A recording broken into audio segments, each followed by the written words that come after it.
செய்வினை, பில்லி, சூனியம், ஏவல் இந்த வார்த்தைகள் எல்லாம் சொல்றாங்க சார். நீங்க எத்தனையோ பேரை கடந்து வந்திருப்பீங்க, எத்தனையோ ரிஷிமார்கள் பார்த்திருப்பீங்க. இதெல்லாம் இருக்கா சார்?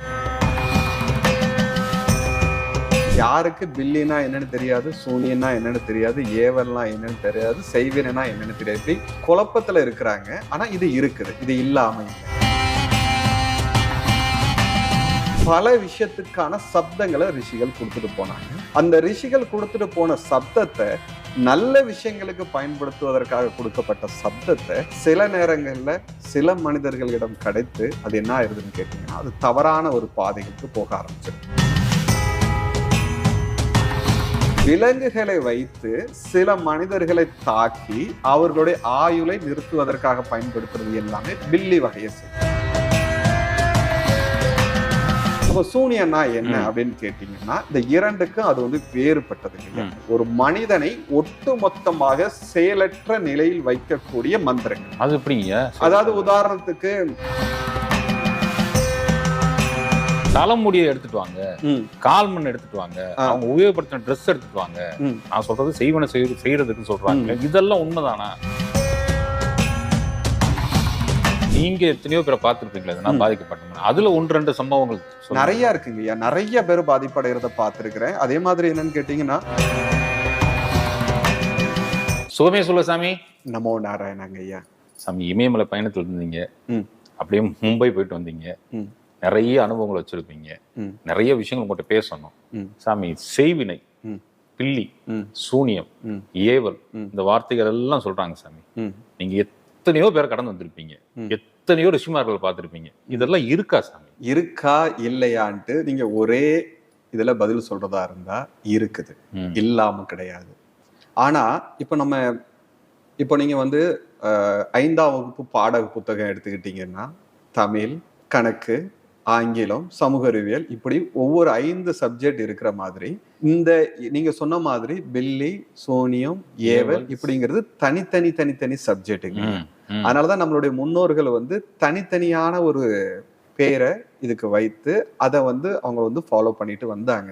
ஆனா இன்னைக்கு யாருக்கு பில்லினா என்னன்னு தெரியாது, சூனியனா என்னன்னு தெரியாது, ஏவல்னா என்னன்னு தெரியாது, செய்வினா என்னன்னு தெரியாது. இப்படி குழப்பத்துல இருக்கிறாங்க. ஆனா இது இருக்குது, இது இல்லாம இல்லைங்க ஐயா. அப்ப என்ன சாமி செய்வன் என்ன?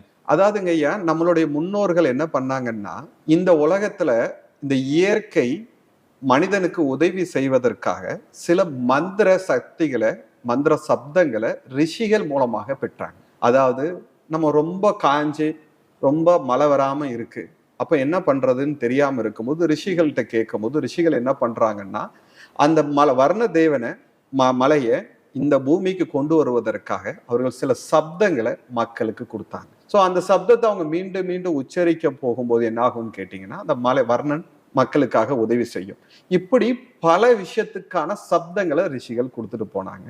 அந்த ரிஷிகள் கொடுத்துட்டு போன சப்தத்தை நல்ல விஷயங்களுக்கு பயன்படுத்துவதற்காக கொடுக்கப்பட்ட சப்தத்தை சில நேரங்கள்ல சில மனிதர்களிடம் கிடைத்து அது என்ன ஆயிருதுன்னு கேட்டீங்கன்னா அது தவறான ஒரு பாதைகளுக்கு போக ஆரம்பிச்சிருது. உதாரணத்துக்கு கத்திய மருத்துவர் கையில கொடுக்கும் போது உயிரை காப்பாத்துறாரு, கொலகாரன் கையில கொடுக்கும் போது அந்த உயிரை எடுத்துறான். அப்போ கத்தி ஒன்றுதான், ஆனா அந்த கத்தியோட யார் பயன்படுத்துறாங்களோ அதுக்கேற்ற மாதிரி மாறுவது போல சில கெட்டவர்கள் கையில கிடைக்கும் போது அது கெட்ட விஷயமாக மாறுகிறது, ஞானிகள் கையில இருக்கும் போது அது நல்ல விஷயமா இருக்கு. அப்போ இந்த மந்திரங்களை எப்படி பயன்படுத்துறது, எதுக்காக பயன்படுத்துறது, எந்த செயலுக்காக பயன்படுத்துறதுங்கிற முறைகள் தான் நம்மளுடைய முன்னோர்கள் விட்டுட்டு போனது. அதை இவர்கள் தவறாக பயன்படுத்துறதுக்கான முறைகள் தான் பில்லி, சூனியம், ஏவல். இப்ப இந்த செய்வனைங்கிறது மந்திரத்தை வச்சுதான் செய்ய முடியுமா சாமி? அதாவதுங்கய்யா, இந்த 3 விஷயங்களுக்குமே அடிப்படை மந்திரம் தான், சப்தம் தான். சப்தம் இல்லாமல் இவர்களால எதுவுமே செய்ய முடியாது. உதாரணத்துக்கு பில்லி, சூனியம், ஏவல் நீங்க கேள்விப்படுறீங்க. இந்த பில்லினா என்ன அப்படின்னு கேட்டீங்கன்னா விலங்குகளை, உதாரணத்துக்கு சிலவங்க வந்து பாத்தீங்கன்னா 2 வீலர்ல பயணம் பண்ணிட்டு இருப்பாங்க, பைரவர் துரத்திட்டே இருப்பாரு. துரத்திட்டு இருக்கும்போது திடீர்னு காலில் கடிச்சு வச்சிரும். இவர் என்ன பண்ணுவாரு, பைரவர் கடிச்சிருக்கு அப்படின்னு சொல்லிட்டு மருத்துவர்கிட்ட போயிட்டு இன்ஜெக்ஷன் போட போவாரு. அப்படி போட்டும் அந்த புண்ணு ஆறவே ஆறாது. மருத்துவர்கிட்ட போயிட்டேன், பைரவர் கடிச்சிருக்காரு, எல்லாருக்கான பொதுவான மருந்து தான் அவர் எடுக்கிறாரு, சில பேருக்கு 99 பேர் மக்களுக்கு ஆறுது, ஆனா இவருடைய காலில் மட்டும் ஆறவே ஆறல. அப்போ இந்த விலங்குகளை வைத்து சில மனிதர்களை தாக்கி அவர்களுடைய ஆயுளை நிறுத்துவதற்காக பயன்படுத்துறது எல்லாமே பில்லி வகையை செய்யும். இப்ப நீங்க வந்து பைரவர் எடுத்துக்கலாம், சில வெட்டுக்கிளி பூச்சி மாதிரி இருக்கும், சிலவங்க ஒரு பூச்சி கடிச்சிருக்கும், அவங்க எவ்வளோ மருத்துவரை பார்ப்பாங்க, விலை கூடன மருந்துகள்லாம் பயன்படுத்துவாங்க, ஆனா அது ஆறவே ஆறாது. அதே பூச்சி தான் இன்னொருத்தவங்களுக்கு கடிச்சிருக்கும், அவங்க ஒரு 10 ரூபா மெடிக்கல்ல போயிட்டு மருந்து சரியா போயிடும். அப்போ இந்த இடத்துல விலங்குகளை, அதாவது விலங்குகளை பயன்படுத்தி பண்ணக்கூடியது எல்லாத்துமே பில்லி வகை மந்திரங்கள்ல சாருமையா. அப்போ பில்லியில ஒரு வகை இருக்கிற மாதிரி நம்ம வந்து ஏவல்ங்கிறது அது வந்து ஒட்டுமொத்தமா அந்த பில்லிக்கும் ஏவலுக்கும் ரொம்ப வித்தியாசமானது இருக்கு. ஏவல்ங்கிறது என்னன்னு கேட்டீங்கன்னா, துஷ்ட ஆத்மாக்களை, அதாவது நம்ம வந்து ரொம்ப காலம் இந்த உலகத்துல பிறக்காமல் அவர்கள் வந்து பித்ரு உலகத்திலே இருந்துட்டு அவர்களுக்கு பிறப்பு கொடுக்க முடியாத இருக்கக்கூடிய ஆத்மாக்களை மந்திரங்களை கொண்டு அந்த ஆத்மாவை வசியம் செய்து வைத்து அந்த ஆத்மாவை கொண்டு ஒருத்தனை துன்புறுத்துறது. அப்போ அது வந்து என்னன்னு கேட்டீங்கன்னா ஏவல் வகையை சார்ந்தது. சிலவர்களை நீ வந்து பழி வாங்க போ, இவர்களை வந்து நீ இந்த மாதிரி பண்ணு, இவர்களை வந்து கொடுமைப்படுத்து, இவர்களை வந்து இவங்க உயிரோடவே இருக்கக்கூடாது, இவங்களை கொன்னுரு அப்படிங்கிற மாதிரி சில கட்டளைகளை அவர்களுக்கு கொடுக்கும் போது தொடர்ந்து அந்த ஏவல் மூலமாக அந்த அந்த ஆத்மா பெற்ற உத்தரவின் மூலமாக அது வந்து செயல்படக்கூடியதெல்லாம் ஏவல் அப்படின்னு சொல்லுவாங்க. சரி, பில்லி பார்த்துட்டோம், ஏவல் பார்த்துட்டோம். அப்போ சூனியன்னா என்ன அப்படின்னு கேட்டீங்கன்னா, இந்த இரண்டுக்கும் அது வந்து வேறுபட்டதுங்க. அதுல விலங்குகளுடைய பயணங்கள்ங்கிறது கிடையவே கிடையாது, ஏவலுடைய பயணங்கிறது மாதிரி கிடையாது. ஒரு மனிதனை ஒட்டு மொத்தமாக செயலற்ற நிலையில் வைக்கக்கூடிய மந்திரங்கள். அது எப்படிங்க? அதாவது உதாரணத்துக்கு நீங்க வந்து நிறைய கேள்விப்பட்டிருப்பீங்க, சில உருவ பொம்மைகளை உருவாக்கி இருப்பாங்க. அந்த பொம்மைகளுக்கு வந்து தொடர்ந்து மந்திரம் சொல்லி ஒரு குறிப்பிட்ட மனிதரை வந்து செயல்படுத்த முடியாமல் கொஞ்ச நாள் நிறுத்தி வைக்கிறது. அவர் நல்லாதான் இருப்பாரு, நல்லா வேலை செஞ்சுட்டு இருப்பாரு, நல்லா சம்பாதிச்சுட்டு இருப்பாரு, திடீர்னு பாத்தீங்கன்னா வேலைக்கு போறதுக்கு அவருக்கு மனம் இல்லாம போகும், படுத்த படுக்கை ஆயிடுவாரு. இந்த மாதிரி அதை நான் சொல்லக்கூடியது ஒரு உதாரணம். ஒரு பொம்மையை வைத்து பண்ணலாம். இதுல நிறைய முறைகள் இருக்குங்க. என்னோட குருநாதர் கூட இருக்கும்போது நிறைய மனிதர்கள் என்னோட குருஜியை பார்க்க வரும்போது நான் சின்ன வயசுல இருந்து இதை பாக்குறேன். இப்போதும் நிறைய பேருக்கு நான் அந்த மாதிரி பாதிப்புல இருக்கிறவங்களுக்கும் நான் அதுக்கான பிராச்சித்தம் பண்ணி வெளியே கொண்டு வருவதற்கான வழிமுறையும் சொல்றேன். இதுல ரொம்ப ஹையஸ்டான விஷயம் என்னன்னு கேட்டீங்கன்னா சூன்யம் தாங்க. ஏன்னா இது வந்து என்ன பண்ணணும்னு கேட்டீங்கன்னா, என்ன பண்றதுன்னே தெரியாத ஒரு நிலைக்கு கொஞ்சம் வேகமாக கொண்டு வந்து நிறுத்தக்கூடியது இந்த சூனியம். அப்போ நம்மளுடைய முன்னோர்கள் உருவாக்கிய நல்ல மந்திரங்களை தன்னுடைய சுய லாபத்திற்காகவும் தன்னுடைய அபிலாஷைகளுக்காகவும் பயன்படுத்தக்கூடிய மந்திர முறைகள் தான் இந்த 3ல வந்து நிறுத்துறீங்க. வெள்ளி, சூனியம், ஏவல். அந்த செய்வினைங்கிறது வந்து இந்த சூனியத்துக்குள்ளதான் அடங்குமே தவிர அது வந்து தனியான ஒரு வார்த்தை இல்லை, கிடையாது. இப்ப இந்த 3 தான். இந்த 3க்குள்ள நீங்க இந்தியா மட்டும் தமிழ்நாடு மட்டும் இல்ல, இந்த உலகத்துல இருக்கக்கூடிய எல்லா மந்திர முறைகளையுமே, அதாவது நெகட்டிவ்கான மந்திர முறைகளுமே இந்த 3க்குள்ள நம்ம வந்து கொண்டு வந்து நிறுத்திடலாங்க. நான் படிச்சோன்னு வீடியோ பார்த்து ஒரு நாடே இந்த வேலை தான் பண்ணிட்டு இருக்காங்கன்ற மாதிரி எல்லாம் பார்த்திருக்கேன். ஐயா, நீங்க கேள்விதான் பட்டிருப்பீங்க, நான் கண்ணால பார்த்திருக்கிறேன். நம்ம இந்தியால, நான் அந்த நிகழ்ச்சியை பார்த்துட்டு இருக்கவங்களுக்கு அந்த மாநிலத்தை நான் சொல்ல விரும்பல. 2 மாநிலத்துல, ஒரு மாநிலத்துல 2 மாநிலம் சேரக்கூடிய ஒரு கிராமத்துல ரொம்ப நான் பார்த்து ரொம்ப விதந்துட்டேன். ஏன்னா அவர்களுடைய பணிகளே என்னன்னா, அந்த மந்திரவாதிகளோட பணிகளே என்னன்னு கேட்டீங்கன்னா, மற்றவர்களுடைய உயிரை எடுப்பதற்காக பண்ணக்கூடிய ஒரு வேலைகளை மட்டுமே செஞ்சுட்டு இருக்கிற ஒரு பெரிய கிராமம் இருக்கு. அதே மாதிரி நம்ம இந்தியால இன்னொரு மூலையில, அதாவது வட மேற்கு மூலையில, அந்த ஊர் பேரை சொன்னா சிலவங்களை வந்து தன்னுடைய தேவைகளுக்காக பயன்படுத்திக்குவாங்க அப்படிங்கிறதுக்காக நான் அதை சொல்லலை. நான் அந்த கிராமங்கள், அது அந்த கிராமங்கள்ல நான் வந்து பயணம் பண்ணும்போது ஒரு காடு, அந்த காட்டுக்குள்ள போகும்போது தொடர்ந்து இந்த நான் வந்து பார்த்ததுலேயே ரொம்ப கொடூரமான மந்திரவாதிகள் வாழக்கூடிய பகுதிகள் இந்தியால இருக்கு. நம்ம நிகழ்ச்சியை பார்த்துட்டு இருக்கிறவங்க நிறைய பேர் கேரளா மந்திரம் சொல்லுவாங்க. கேரளா மந்திரத்தை விட பெரிய மந்திரவாதிகளும் இந்த தீய செயல்களை செய்யறதுக்காக நிறைய பேர் இருக்காங்க. நிச்சயமா நிச்சயமா. அந்த தலைமுடியை எடுத்துட்டு வாங்க, கால் மண் எடுத்துட்டு வாங்க, அவங்க உபயோகப்படுத்தின ட்ரெஸ் எடுத்துட்டு வாங்க, நான் சொல்றது செய்வன செய்யறதுக்கு சொல்றாங்க. இதெல்லாம் உண்மைதானா? ஐயா, நான் வந்து உங்ககிட்ட சொன்னேன்ல, இந்த பொம்மையை வைத்து அவர்களை வந்து செய்வனை செய்வதற்கான ஒரு சூழல் இருக்கு. அதை வந்து நான் வந்து சூனிய வகையை சார்ந்தது. அப்போ ஒரு மந்திரத்தை, சில கைதேர்ந்த மந்திரவாதிகளுக்கு இது எதுவுமே அவசியம் இல்லை. காலடி மண்ணோ இல்லைன்னா வந்து உடையோ இல்லைன்னா அவர்களுடைய நகமோ எதுவுமே அவசியம் இல்லை. சில கை தேராத மந்திரவாதிகளுக்கு அந்த மனிதனை செயலக்க வைக்கணுங்கிறதுக்காக அவர்களுடைய ஏதாவது ஒரு பொருள் கண்டிப்பாக அவங்களுக்கு தேவைப்படும். அந்த மாதிரி மந்திரவாதிகள் தான் இந்த மாதிரி பொருள்களை எடுத்துருவாங்கன்னு சொல்லுவாங்களே தவிர ரொம்ப உயர்ந்த மந்திரவாதிகள் கத்துக்கிட்டவர்களுக்கு இது கூட அவசியம் இல்லை. அது இல்லாமே ஒரு மனிதனை வந்து அவனுடைய உருவத்தை அவனுடைய உள்ளுக்குள்ள கொண்டு வந்து அவன் அப்படியே அவனை உருவாக்கி வச்சிருக்கக்கூடிய ஒரு இந்த வஸ்துக்குள்ள அதை பாவனை பண்ணி ஒவ்வொன்றாக செயலிழக்கிற. அது வந்து சில நேரங்கள்ல வந்து பாத்தீங்கன்னா 3 மண்டலங்கள் 4 மண்டலங்கள் அமாவாசை தோறுங்கள் சில முறைகள் இருக்கு, அந்த சூட்சம முறைகள் இருக்கு. அதன் மூலம் அந்த மனிதனை ஒவ்வொன்றாக செயலிழக்க வைக்கிறதுக்கான முடியக்கூடியவங்களும் மந்திரவாதிகள் இருக்காங்க. ஓ ஓ, இது எல்லாத்துக்கும் அவசியப்படாது, ஆனா ஒரு சில மந்திரவாதிகளுக்கு இது தேவைப்படும். ஆமா, ஏன்னா சில மந்திரவாதிகள் வந்து என்னன்னு கேட்டீங்கன்னா அவர்களுடைய குரு வந்து அவங்களுக்கு ஒரு அந்த நிலைக்கு கத்து கொடுத்துருப்பாங்க. சில மந்திரவாதிகள் வந்து ஒரு அறகுறையா கத்து இருக்கிறதுனால அவர்களுக்கு வந்து என்னன்னு கேட்டீங்கன்னா சில விஷயங்களை விஷுவல் பண்றதுக்கோ இல்லைன்னா உணர்றதுக்கோ அவங்களோட வஸ்து தேவைப்படும், அவங்க பொருள் தேவைப்படும். அவங்க பொருள் இருந்தால் மட்டும்தான் அவர்களால பண்ண முடியும் சூழல். சிலவங்களுக்கு அது அவசியம் இல்லை. இப்போலாம் நிறைய பேர் வந்து புகைப்படத்தெல்லாம் வைத்து கூட பண்ணக்கூடியவர்கள் இருக்காங்க. அவர்களாம் 2வது கேட்டகரி உள்ள மந்திரவாதிகள். முதல் கேட்டகரியாரங்க புகைப்படம் அவசியம் இல்லை, எந்த பொருளுமே அவசியம் இல்லை. அவர்களுக்கு பேரு தெரிந்தாலும் போதும், பேர் தெரியாமல் கூட சில என்னோட மாமா மச்சான் சொன்னாலும் கூட அந்த மனிதர் யாருன்னு அவங்களுக்கு தெரிந்து கொள்ளக்கூடிய அளவுக்கு அவங்க கிட்ட சில சக்திகள் உண்டு. நிச்சயமாங்க. சில பேர் சொல்லி கேள்விப்பட்டிருக்கேன். என்னன்னா வீட்டுல வந்து வச்சுட்டு போயிட்டாங்க, அதுல இருந்து வீடே இதாயிடுச்சு, இன்னொருத்தர் வந்து எடுத்து கொடுத்தாங்கன்றாங்க. அப்படி வீட்டுல வச்சு ஒரு பொருளை வைக்கிறதுனால அந்த பாதிப்புகள் நம்மளுக்கு வருமா? ஐயா, இப்போ நான் உங்களோட இன்னொரு விஷயம் உங்களுக்கு சொல்றேன். மந்திரவாதிகள் அப்படின்னு நம்ம பொதுவா சொல்றோம் இல்லைங்க, எல்லாருக்குமே அந்த அளவுக்கு வைக்கக்கூடிய திறமை இருக்குமான்னு கேட்டா இருக்கவே இருக்கு. நல்லா புரிஞ்சுக்கிடுங்க.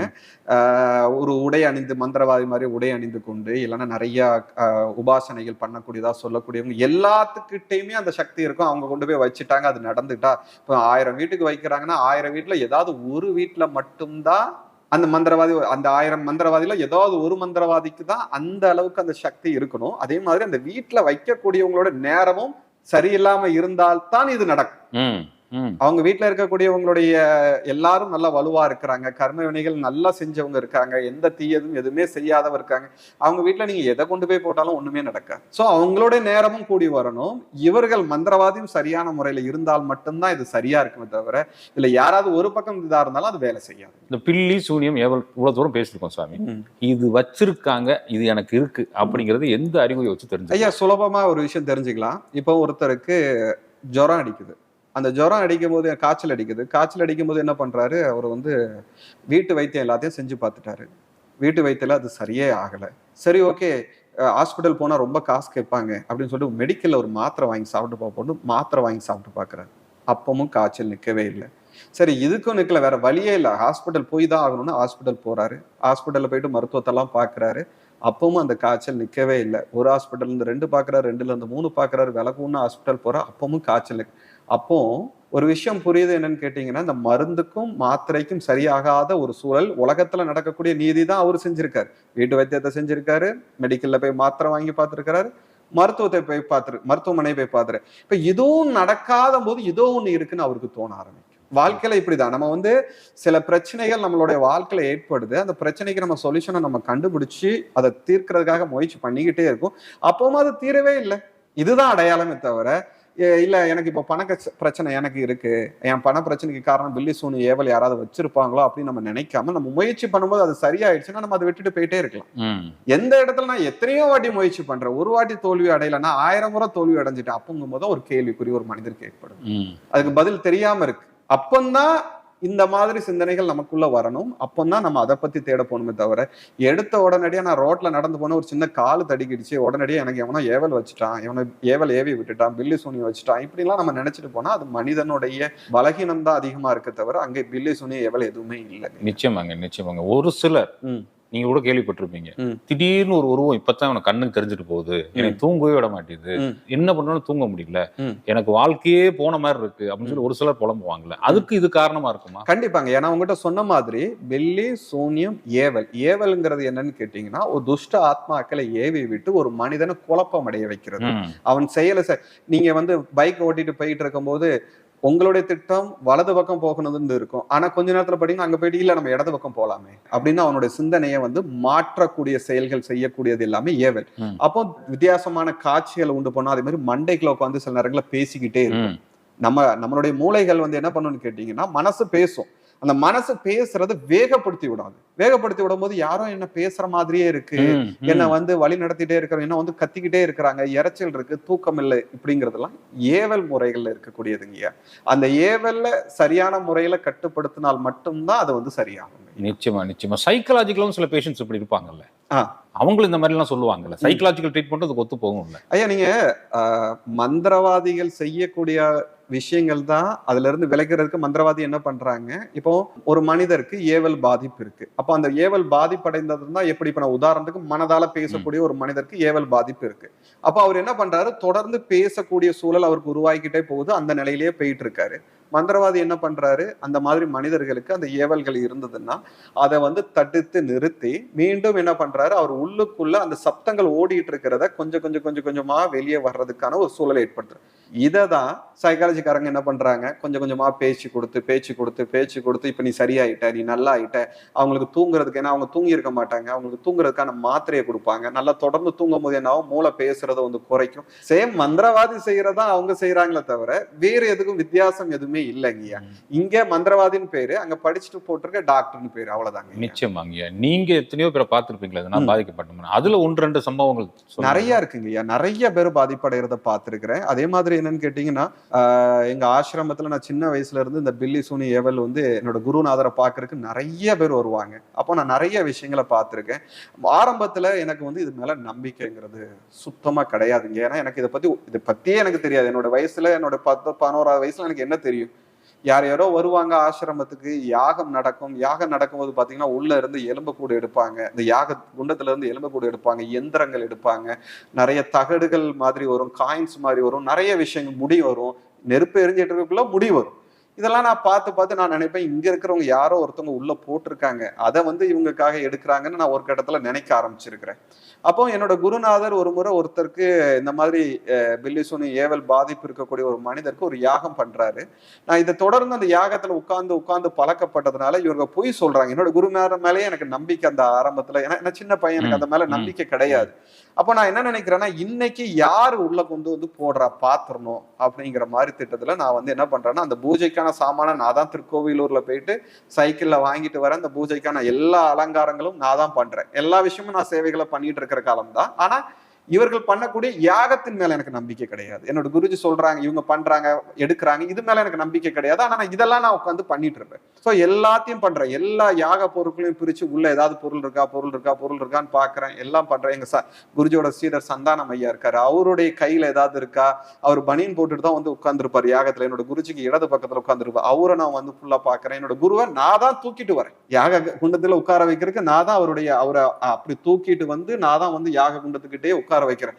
அப்போ அவருடைய ஆடைகள் கொடுத்து காலையில குளிப்பாட்டுறதுல இருந்து எல்லாமே நான் தான் பண்ணியிருக்கிறேன். அப்போ அவர் கையில ஏதாவது இருக்கா, இப்படி எல்லாமே செக் பண்ணிட்டு யாகம் நடக்குது. யாகம் நடந்து முடிந்த பிறகு அந்த சூனியம் வைக்கப்பட்டது வந்து கிடைச்சிடுச்சு அப்படின்னு சொல்லிட்டு ஒரு கட்டத்துல வந்து கடைசியான எல்லா கிரிகைகளும் பண்றாங்க. பண்ணி முடிச்ச பிறகு உள்ளதாப்பா விழுந்திருக்கு, நீங்க எடுங்க அப்படின்னு சொல்லிட்டு என்னோட குருஜி திரும்பி கொண்டு போயிட்டு உள்ள தூக்கி உட்கார வைக்கணும். அப்ப நான் தான் என்னோட குருவை தூக்குறேன். சந்தானம் ஐயா வந்து குருஜியோட பாதத்தை பிடிச்சிக்கிறாரு. என்னோட குருநாதரை உள்ள போயிட்டு வச்சுட்டு நானும் சந்தான ஐயாவும் தான் உட்கார்ந்து தேடுறோம். அந்த ஏவலால் சூனியத்தால் பாதிக்கப்பட்டவர் பக்கத்துல தான் உட்கார்ந்துட்டு இருக்காரு. சோ எல்லா பொருளையும், அந்த ஏகத்துல இருக்கக்கூடிய எல்லா கரித்தூள், ஏன்னா நம்ம சமைத்து கட்டு எல்லாமே போட்டுருவோம், அதெல்லாம் எரிஞ்சிருக்கும், உள்ள போட்ட நவதானியங்கள் எல்லாமே இருக்கும், எல்லாத்தையும் பிரிச்சு பார்த்து உள்ள எங்க இருக்குன்னு தேடுறோம். கிடைக்கவே இல்லை. 1 மணி நேரம் தேடுறோம். நான் நினைச்சிட்டேன் இன்னைக்கு யாரும் போடல, இவங்க வந்து வாட்ச் பண்ணிட்டோம், அதனால இவங்க போடல, நானே கற்பனை பண்ணிக்கிறேன், நானே எல்லாத்தையும் வாட்ச் பண்றேன், எல்லாம் பண்றேன், இவங்க யாருக்குமே அது தெரியாது, வரவே இல்லை அப்படின்னு. உடனே குருஜிக்கு அறைக்கு உள்ள போறாங்க. உள்ள போயிட்டு குருஜி அது கிடைக்கவே இல்லை அப்படின்னு சொல்றாங்க. அப்போ உடனடியா சரிப்பா நானே வரேன் அப்படின்னு சொல்லிட்டு அவரை மீண்டும் நாங்க வந்து கையை பிடிச்சி, அவரை இடுப்பை பிடிச்சி நான் தூக்கிட்டு, சந்தான ஐயா பாதத்தை பிடிக்கிறாரு, நான் தூக்கிட்டு வெளியே வந்து உட்கார வைக்கிறோம். உட்கார வைத்த உடனே இங்கதானப்பா இருக்கு, ஏன்பா பாக்கல அப்படிங்கிறாரு. எல்லாரும் கவனம் அங்க போச்சுன்னா இவ்வளவு பெரிய கறி துண்டு ஒரு கட்டை மாதிரி இருந்தது, இவ்வளவு பெருசு, என்னுடைய கைக்கு இந்த அளவுக்கு இருக்குங்க, ஒரு பெரிய கட்டை மாதிரி. அது கட்டதான குருஜி அப்படின்னு சந்தான ஐயா சொல்றாரு. இல்லப்பா அதை உடைப்பா அப்படிங்கிறாரு. உடனடியா அந்த கறி துண்டை நாங்க வந்து உடைக்கிறோம். உடைக்கும் போது உள்ள ஒரு எலும்பு இருக்கு, இவ்வளவு பெரிய எலும்பு இருக்கு. அந்த எலும்பை பாக்குறோம். எலும்பை உடைக்க சொல்றாரு. எலும்பை உடைக்கும் போது உள்ளுக்குள்ள எந்திரங்களை வந்து சுருட்டப்பட்டிருக்கு.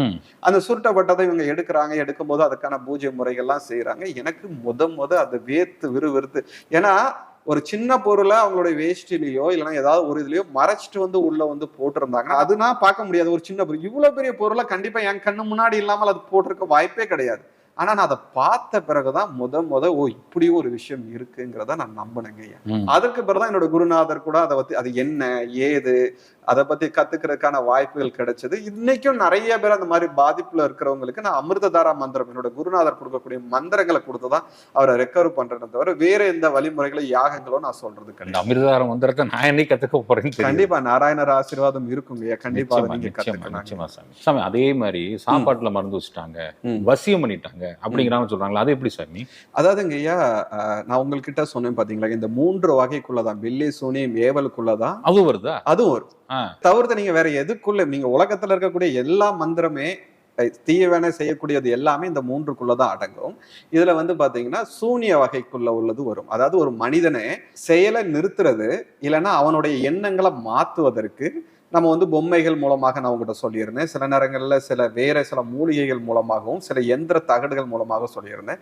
வேறு வழி இல்லை, இவன் வந்து எந்த சூழல்லையுமே இவனை என்னால ஒண்ணுமே பண்ண முடியல அப்படின்னு கட்டத்துல இருக்கும்போது தான் இவர்கள் என்ன பண்றாங்கன்னா சில மூலிகைகளை சில மந்திர உச்சாடனங்கள் குறிப்பிட்ட மந்திர உச்சாடனங்களை உருவாக்கி அதை வந்து அந்த மனிதனுக்கு கொடுப்பாங்க. அப்போ அந்த மனிதனுக்கு கொடுக்கும் போது எதற்காக அந்த மந்திரங்கள் உருவாக்கப்பட்டு எதற்காக இவனுக்காக கொடுக்கப்பட்டதோ அது முடிகிற வரைக்கும் அந்த உடம்புக்குள்ள அது இருக்கும். இப்போ உதாரணத்துக்கு இவங்கிட்ட இருக்கக்கூடிய எல்லா பணத்தையும் நான் பிடுங்கே ஆகணும் அப்படின்னு ஒரு எண்ணம் வரும்போது அந்த தகடு அந்த எந்திரத்தின் மூலமாக சில உருவேற்றி அதை எரிச்சு சில சாம்பல்களை உருவாக்கி அதுல மூலிகை ரசாயனங்களை பயன்படுத்தி அதுக்கு நிறைய ப்ராசஸ் இருக்குங்க. இன்னைக்கு யாரும் அப்படி பண்ணல. நீங்க நினைச்சுக்கலாம் இன்னைக்கு வந்து பண்ணிட்டு இருக்கிற மந்திரவாதிகள்லாம் அந்த அளவுக்கு ரொம்ப டீப்பா போய் படிச்சவங்க எல்லாம் கிடையாது. அவர்கள் வந்து பெருவாரிய மந்திரங்களை பயன்படுத்துறாங்க. அதனால பாதி அவங்களால வந்து சக்சஸ் பண்ண முடியும். இதுல மந்திரங்களும் வேணும், சில மூலிகைகளும் வேணும். அந்த இரண்டும் சேர்ந்து அதை அவங்க உருவாக்கி அதை கொடுக்கும் போது என்ன ஆயிருதுன்னா அது எதற்காக கொடுக்கப்பட்டதோ அது வரைக்கும் அது செயல்படும். பணத்தை பெறுவதற்காகவோ இல்லைன்னா சில நேரங்கள்ல அவங்களோட ஆயுளை முடிக்கிறதுக்காகவோ அவங்களோட வாழ்க்கையில சில முடிவுகளை தவறான முறையில எடுக்கிறதுக்காகவும் இல்லைன்னா அவங்க நோய் வர வைக்கிறதுக்காகவும் இது எல்லாமே பாத்தீங்கன்னா சூனிய வகைக்குள்ள வந்து வந்துருதுங்க. இதுல இருந்து விடுபட முடியுமா சார்? தாராளமா முடியும். எப்படி சாமி? அதாவதுங்க இன்னொரு விஷயமும் நான் சொல்றேன். மருந்து கொடுக்கறவங்க எல்லாராலையுமே ஒருத்தவங்களை வசியப்படுத்த முடியுமா? இப்ப நான் ஒரு மருந்தை கொண்டு வந்து ஐயா சாய் ஐயா நீங்க சாப்பிடுங்க அப்படின்னு சொல்லிட்டு நீங்க சாப்பிட்டு என் பேச்சை கேட்க முடியுமான்னு கேட்டா முடியவே முடியாது. உங்க கர்ம வினையில இந்த மாதிரி பயணம் பண்ணணும், இந்த கர்ம சூழல்ல நீங்க பயணம் பண்ணணும் விதி இருந்தால் மட்டும்தான் அது நடக்கும். இல்ல நடக்காது. நான் அதுக்காக வந்து சாய் ஐயாவை இது பண்ணிடுவேன் இல்லைன்னா நான் வந்து அது அப்படி ஒரு சூழல் இருந்ததுன்னா இந்த உலகத்துல நிறைய விஷயங்கள் அதை செஞ்சுட்டு போயிடலாம். அவனுடைய பிராப்த கர்மா இப்படி இருந்தால் மட்டும்தான் அது நடக்கும், இல்லைன்னா அது நடக்காது. அப்படி அவன் வந்து பெறும்போது அப்படி அது வாய்ப்புகள் இருந்ததுன்னா அது வந்து நடக்கும், இல்லைன்னா அவனுடைய மலத்திலே அது போயிடும். அப்படி அவரோட கர்மால இப்ப உங்களுக்கு அது வாய்ப்பே இல்லை, நான் எந்த மருந்து கொடுத்தாலும் இந்த காலகட்டத்தில இருந்து அவருக்கு செய்யவே முடியாது, இந்த காலகட்டம் அவருக்கு நல்லாதாக இருந்ததுன்னா நீங்க சாப்பிட்ட உடனே அடுத்த நாள் மலத்துல போயிடும். சிலவங்களுக்கு மலத்துல போகாது. சாமி இது பாதிக்கப்பட்டவங்களை பத்தி பேசிக்கிட்டு இருக்கோம். நம்ம வச்சார்ல ஒருத்தர், அவர் நிலைமை என்ன ஆகும்? ஐயா நீங்க உங்ககிட்ட ஒரு விஷயத்த புரிஞ்சுக்கிடுங்க. கர்ம வினை பயணம்னு ஒண்ணு இருக்கு பாத்தீங்களா, அது நமக்கு புரியவே புரியாதுங்க. அது வந்து ஒரு இடியாப்ப சிக்கல்னு சொல்லுவாங்க. அது இடியாப்ப சிக்கல். இப்போ எனக்கு அவர் வைக்கிறாரு, எனக்கு அது நடந்துட்டு இருக்கு, நான் அதை வந்து வேதனைப்பட்டு இருக்கிறேன், அனுபவிச்சுட்டு இருக்கேன். அப்போ அவர் எனக்கு வைக்கும் போது கண்டிப்பா அவருக்கு எனக்கு கொடுக்கக்கூடிய துன்பங்கள் எல்லாமே அவரு வாங்கிக்கிட்டு இருக்காருன்னு தான் அர்த்தம்.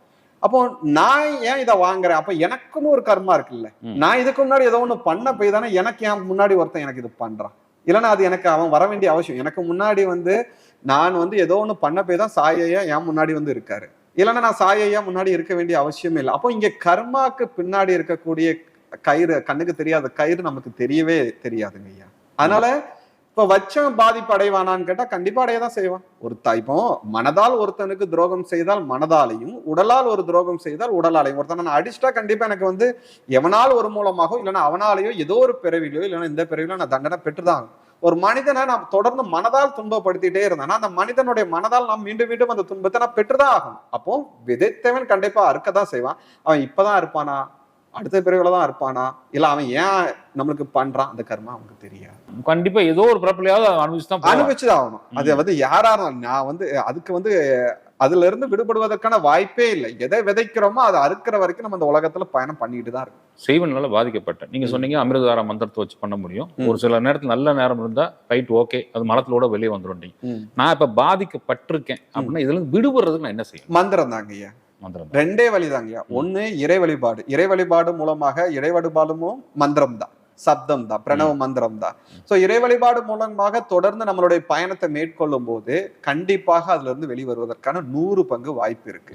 இல்ல என்னால அது மூலமாகவும் வரக்கு வாய்ப்பு இல்லைன்னா சரியான ஒரு குருமார்களை தேடி அவர்கள் நமக்கான பாதையில காமித்து வெளியே கொண்டு வரணும். இப்ப நாங்க காமிச்சிட்டு என்னோட குருநாதர் காமித்தது அமிர்ததாரா மந்திரம். பில்லி பாதிப்பு இருந்தாலும் சரி, சூனியத்தால பெரிய நோய் இருக்கும், ஏன்னா நான் வந்து ஒரு பூச்சி கடிச்சிருச்சு, என்னால வெளியே போகவே முடியல, என்னால ஆற்றவே முடியலங்கும் போது என்னோட குருநாதர் அமிர்ததாரா மந்திரம் தான் கொடுத்தாரு. பில்லி ஏவலால பாதிக்கப்பட்டவர்களுக்கும் அமிர்ததாரா மந்திரம் தான் கொடுத்தாரு. ஒரு பீரியட்ல அவர் எல்லாத்துக்கும் கொடுத்தாரு. ஆமா, ஃபினான்ஷியலா ப்ராப்ளம், எனக்கு ரொம்ப கஷ்டமா இருக்கு அப்படின்னு சொன்னவங்க அமிர்ததாரா இன்னைக்கு அவர் நல்லா இருக்க கண்கூட நான் நிறைய பேர் இருக்காங்க. நிறைய இப்பவும் என்ன தேடி வர்றவங்களுக்கு ஏதாவது பாதிப்புகள் இருக்குன்னா நான் அவங்களுக்கு கொடுக்கறது அமிர்ததார மந்திரம் தான். ஏன்னா நான் இன்று அவங்களுக்கு ஒரு மந்திரத்தை, அவங்களுக்கான பாதுகாப்புக்கான ஒரு மந்திரத்தை நான் கொடுத்துட்டேன்னா அவங்க காலத்துக்கும் அதை பயன்படுத்திக்கலாம்.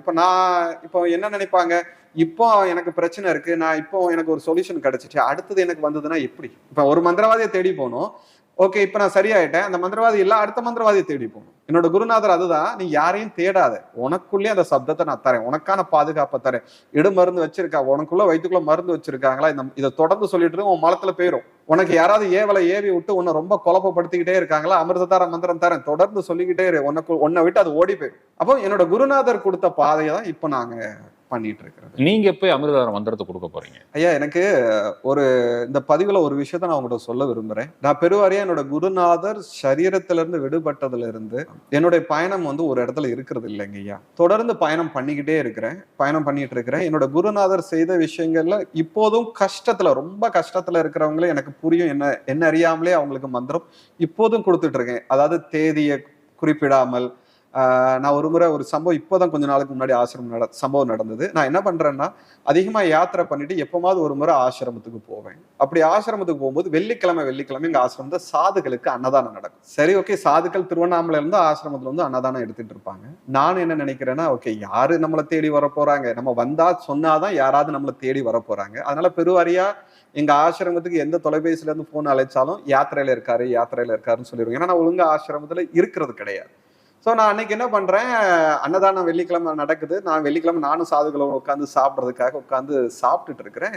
ஒரு நபர் அன்னதானத்துல வரும்போது சாதுக்களும் தாட்டு அரகண்டநல்லூர் கிராமத்துல இருக்கக்கூடிய வயதானவர்களும் வருவாங்க. சில நேரங்கள்ல யாராவது யாத்திரிகர்கள் யாரு கூட உள்ள வந்து சாப்பிட வருவாங்க.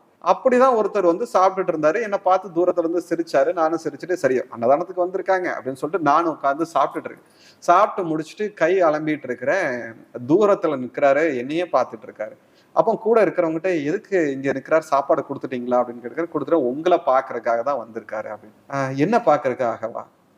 கூப்பிட்டவனே என் பக்கத்துல வராரு. கூப்பிட்ட வந்தோடனே திடீர்னு பார்த்தோடனே ஐயா உங்களை தான் நான் பார்க்க வந்தேன். என்ன பாக்குறதுக்கு, நான் இங்க வர்றது உங்களுக்கு எப்படி தெரியும், நான் ஒவ்வொரு வெள்ளிக்கிழமையும் நான் வருவேன், நீங்க வருவீங்கன்னு நினைச்சுக்கிட்டே உங்களை பார்க்க வந்தேன் அப்படின்னாரு. எதற்காக? நான் உங்கள்கிட்ட அமிர்ததாரா தீட்சை எடுத்துக்கணும் அப்படின்னாரு. எனக்கு கொஞ்சம் ஒரு மாதிரி ஆயிடுச்சுங்க ஐயா. நம்மளை தேடி ஒவ்வொரு வெள்ளிக்கிழமையும் நான் வருவேங்கிறதுக்காகவே அவர் வந்திருக்காரு அப்படின்னு தெரிஞ்ச நான் உடனடியா ஆசிரமத்துல சொன்னேன், இவர் உடனடியா ஒரு 2 வீலர்ல அழைச்சிட்டு போங்க, காடகனூர் ஆசிரமத்துல இவருக்கு ஒரு வேஷ்டி ஏற்பாடு பண்ணுங்க, இவர் நல்லா குளிச்சுட்டு பூ மாலைகள்லாம் வாங்கி சாமிக்கு தேவையான பூ மாலைகள்லாம் வாங்கிட சொல்லுங்க, வாங்கிட்டு வர சொல்லுங்க, நான் இன்னைக்கே இவருக்கு மந்திரம் கொடுக்குறேன் அப்படின்னு சொல்லிட்டு அவர் உடனடியா அவர் போனாரு. போயிட்டு வந்த உடனடியா ஆசிரமத்துல அம்பாள் முன்னாடி உட்கார வச்சு அவருக்கு அமிர்ததாரா தீட்சை கொடுத்தேன். அப்போ என்ன அறியாமலேயே அது ஒரு பக்கம் என்னுடைய குருநாதர் மூலமாக யாருக்கு கிடைக்கணுமோ அது கிடைச்சிட்டு இருக்கு. ஆனா நான் சரியான முறையில ஒரு தேதியை குறிப்பிட்டு மந்திரம் கொடுக்கறத செய்யறது இல்லை. அது ஏன்னு எனக்கும் தெரியல, அது நாராயணருக்கு தான் தெரியுங்க ஐயா. நிச்சயமாங்க, நெஞ்சார்ந்த நன்றிகள் ஐயா. சுகமே சொல்க. நமோ நாராயணாங்க ஐயா.